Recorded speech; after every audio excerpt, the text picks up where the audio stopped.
un verset dans l'évangile de Luc, chapitre 10, et le verset 37. Nous lisons: c'est celui qui a exercé la miséricorde envers lui, répondit le docteur de la loi. Et Jésus lui dit: va, et toi fais de même. Que Dieu bénisse sa parole. On peut donner comme titre à ce court message: va, et toi fais de même. Va, et toi fais de même. Dans la vie de tous les jours, il y a des choses que nous faisons et des choses que nous apprenons par pure imitation. Parce qu'on a vu quelqu'un faire et nous aussi, nous faisons la même chose. Par exemple, un enfant, il apprend à faire ses premiers pas en imitant ceux qui sont autour de lui, ses parents, les personnes les plus proches. Il apprend à manger en imitant ce que les grandes personnes font. Il les regarde et il les imite. Et dans le domaine de la foi aussi, c'est bon d'apprendre souvent à imiter. D'ailleurs, Paul a dit aux Corinthiens: soyez mes imitateurs, comme moi-même je le suis du Seigneur Jésus-Christ. Donc Paul imitait Jésus et il invitait les Corinthiens à l'imiter. Donc indirectement, en imitant Paul, eux aussi sont en train d'ailleurs d'imiter Jésus. Et c'est vrai, la vie de Jésus est un modèle pour nous que nous devons regarder et que nous devons imiter, c'est-à-dire copier, ou bien que nous devons appliquer dans notre vie de tous les jours. Donc si nous revenons à ce texte que nous venons de lire et dont nous avons donné comme titre à ce message: toi, va et fais de même, nous remarquons que, en ce qui concerne le contexte, Jésus était ici à Jérusalem, et Jésus était plus précisément dans le temple de Jérusalem. Et c'est là que les docteurs de la loi l'ont entouré, et un lui a posé une question, de toute évidence, une question piège, en lui disant: Maître, que dois-je faire pour hériter la vie éternelle? Ça, c'est la question la plus importante qu'on doit se poser dans la vie. Parce que sur cette terre, la Bible dit que nous sommes tous comme des étrangers et des passagers. Que nous le voulons ou non, nous allons quitter la terre. Mais quand on quitte la terre, ce n'est pas fini. On rentre dans l'éternité. Et dans l'éternité, il n'y a que deux endroits possibles. Où on a la vie éternelle et on est dans le paradis, ou dans le ciel avec Dieu, l'éternité, ou malheureusement on est perdu, on est dans l'enfer, dans le feu éternel, et là aussi c'est pour toujours, pour l'éternité. Je suis convaincu que personne d'entre nous ne veut aller en enfer. Aucun être humain sensé et raisonnable d'ailleurs ne veut aller en enfer. Et je crois que cet homme avait raison quand il avait demandé à Jésus: qu'est-ce que je dois faire pour avoir la vie éternelle? C'est-à-dire pour éviter d'aller en enfer.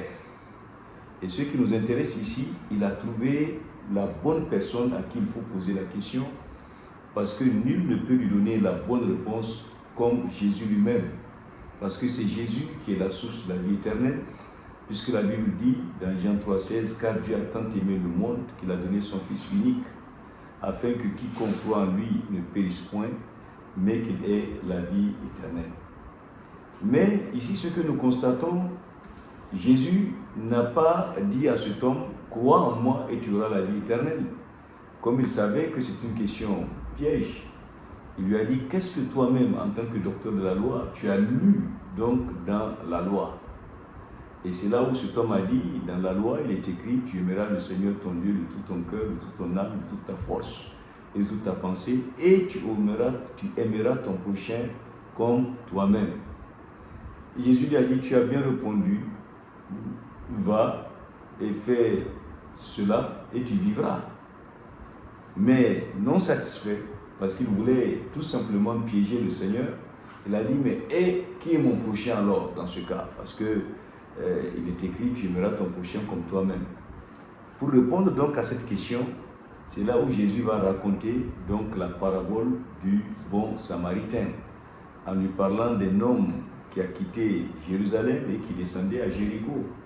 Et curieusement, dans la géographie en Israël, si vous partez en Israël un jour, vous allez remarquer que le trajet de Jérusalem à Jéricho est carrément une descente. Et une descente très intéressante d'ailleurs qui va jusqu'à la mer morte. Donc ce mot que Jésus avait dit descendait, c'est vraiment exactement le terme qu'il fallait employer. Mais en cours de route, cet homme a été agressé par des brigands qui l'ont ruiné de coups et qui l'ont laissé presque à demi-mort. Et la Bible nous dit, ou bien l'histoire nous raconte, à travers la bouche de Jésus, qu'il y a d'abord un sacrificateur qui venait et qui a remarqué cet homme à demi-mort et qui passa outre, c'est-à-dire qu'il a contourné et qui n'a rien fait pour lui. Après lui, un autre lévite a suivi, lui aussi il a regardé cet homme agonisant, il est passé outre, c'est-à-dire sans le secourir. Et c'est là que vient une troisième personne, qui est un Samaritain, qui voit cet homme, qui descend de sa monture, il vient prendre soin de lui en lui accordant les soins de première nécessité, en versant de l'huile et du vin dans ses plaies, et en le confiant donc à un hôtelier pour dire prenez soin de lui, et la facture finale sera dans mon compte, je vais régler tout à mon retour, tout ce que vous aurez dépensé sur lui. Donc c'est telle est l'histoire que Jésus a racontée, et à la fin il a demandé à cet homme qui parmi les trois a été le prochain de cet homme qui agonisait. La réponse est évidente, ce n'est pas le sacrificateur, ce n'est pas non plus le Lévite, mais c'est ce Samaritain qui a été vraiment le prochain donc à cet homme. Cette parabole est très intéressante pour nous aujourd'hui, parce qu'elle nous enseigne des vérités capitales. Elle nous montre d'abord que la foi ou les œuvres sont plus importantes pour démontrer la foi. C'est-à-dire, la foi n'est pas verbale, elle n'est pas théorique, mais elle se démontre par les œuvres. Et c'est ce que Jacques a dit d'ailleurs, montre-moi ta foi sans les œuvres, et moi je te montrerai ma foi par mes œuvres. Alors en analysant un peu cette action, ou ce que le bon Samaritain a fait, nous notons trois éléments clés que nous devons imiter, puisque nous avons vu que nous devons aussi apprendre à imiter les bonnes choses. Premier élément que nous notons dans l'attitude de ce Samaritain, c'est qu'il a fait preuve de compassion.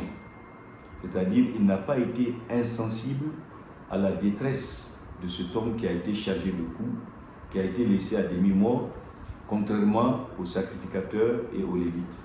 Il n'a pas été indifférent, au contraire, il a été sensible, il a été rempli de compassion. La compassion est très importante pour nous si nous voulons gagner des âmes au Seigneur. Jésus lui-même était plein de compassion, parce que c'est, nous lisons dans Matthieu 9,36, on dit, quand il regardait la foule, il est ému et de compassion pour elle, parce que cette foule ressemble à des brebis sans berger. Ne soyons pas indifférents à la souffrance des gens autour de nous, que ce soit la souffrance physique, que ce soit la souffrance spirituelle. Soyons remplis de compassion, nous aussi, à l'image du Seigneur. Mais deuxièmement, nous notons que ce Samaritain a fait une assistance, c'est-à-dire a posé une action concrète. Il ne s'est pas limité seulement à être plein de compassion envers cet homme, mais il a agi à son égard. Et ça, c'est un autre élément important pour nous. Nous ne disons pas seulement que nous avons compassion de ceux qui sont perdus, mais qu'est-ce que nous faisons comme action concrète envers ces personnes pour les tirer de la détresse ou bien pour les sauver de leur misère. Cet homme a agi en versant l'huile et le vin sur les plaies de cet homme-là pour essayer de lui apporter les premiers soins et la guérison. La Bible dit n'aimons pas seulement en parole, mais aimons aussi en action et avec vérité. Je pense que l'assistance que nous pouvons apporter à ce monde en détresse sur le plan spirituel, c'est l'évangile. Il n'y a pas de plus grande assistance qu'on peut apporter à ceux qui sont morts spirituellement que de leur annoncer l'évangile. Quand on lit dans Acte 16, le verset 9, on voit comment un Macédonien est apparu en songe à Paul et lui a dit « Passe à Macédoine et secours-nous ». Et avec quoi il faut les secourir? Avec l'évangile. Et nous aussi, dans ce pays Niger où Dieu nous a placés, nous sommes appelés à secourir les gens avec l'évangile pour les sortir de la mort éternelle afin de les amener à la vie éternelle. Et troisième acte que cet homme a fait, il a fait un sacrifice. Il a investi son propre argent en donnant directement 2 deniers, c'est de l'argent à l'époque, à l'hôtelier, et en disant c'est pas fini.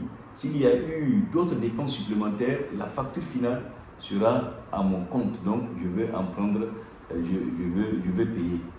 Et la véritable foi, réellement, consent aussi des sacrifices. Et des sacrifices parfois même financiers pour la gloire de Dieu et pour l'avancement du royaume de Dieu. Quand on lit dans les Actes des Apôtres, on voit Barnabas, eh bien, qui avait vendu son champ et qui a porté tout l'argent, le déposé au pied des disciples, au pied des apôtres, pour que cela serve à l'avancement du royaume de Dieu.